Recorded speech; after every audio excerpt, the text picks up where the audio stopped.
Pariston Hill. Pariston Hill of the Zodiac. Pariston Hill of the Hunter Association. He was the vice chairman, and then during the chairman election arc, he decided he wanted to run for chairman since Netero was dead and they needed somebody to take the position.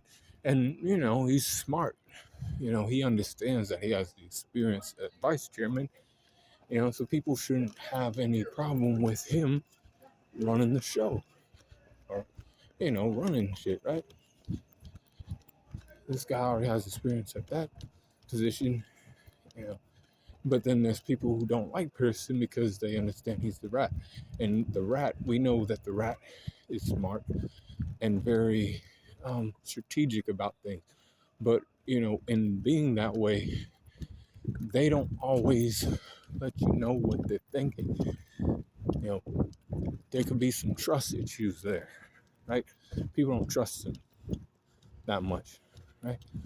He's strong, he's intelligent, but they don't trust this guy. Certain members of the Zodiac don't trust him.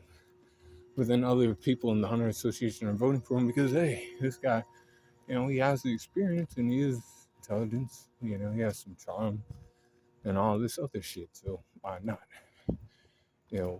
And they really, some of them really don't give a fuck. They're just trying to do that because they have their, Hunter's license, and then, they do it. And then other people take it seriously and they're like, oh, well, he's one of the candidates, but there's other people we could consider, Jane we can consider, Cheetah we can consider. They started considering Oliario, and he's not even like experienced at like holding any positions in the Hunter Association.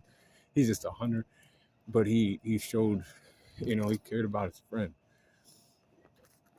And he's like, oh, I don't care. I need to make sure I become the chairman. And he did end up becoming the chairman. Right? Or, fuck, he did. Want that shit. Everybody was, kind of against it. How powerful is this guy, though? And how powerful I think he is. Nobody really knows. And people who read the manga, may know more. But this guy, I got his strength out of 92. 94 for his speed, 90 for his durability, 93 for his endurance, 96 for his intelligence, 94 for his experience, 91 for his close skills, 91 for his range skills, 90 for his recovery, and then 94 for his hacks. So overall power score is a 92.5. And I think that's fair for this guy. Be cool, calm corner, and let me know what you think about Pariston in the comments.